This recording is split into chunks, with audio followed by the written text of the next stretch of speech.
ako magtanong. Ang bisyo ko, magserbisyo. Anong bisyo ni Philip Salvador?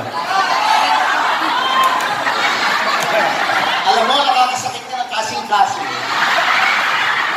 Alam mo, partner, hindi na nagsisinungaling yung tao. Alam mo na yan. Partner, ano ba ginawa mo sa kanila? Napakabait ko. Kasing-kasing yung ngayon. Grabe na yun. Sige lang, ganito na lang. Para hindi ka nag-iisa. Ay, damay na lang natin si Gobernador. Ay, mas gusto ko yan. Mas gusto ko yan. Makulong ko daw.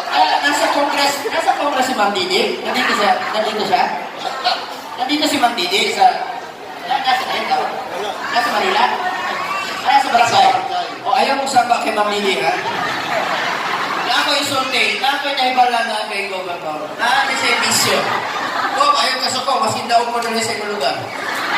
Ang katungkol ninyo maibala ng iyang bisyo. Mauna, pinili ninyo si Gobernador Cagas. Kaya ang iyang bisyo, magserbisyo po.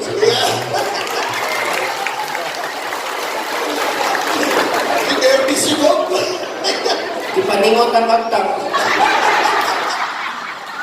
Ibitaw, buotan niya si Gobernador. Kung galing pinili sa tao, balik-balik yun, gusto sa tao, kung nag-servisyo yun sa katawan. Mau na tinuod yun. Palagpakan natin.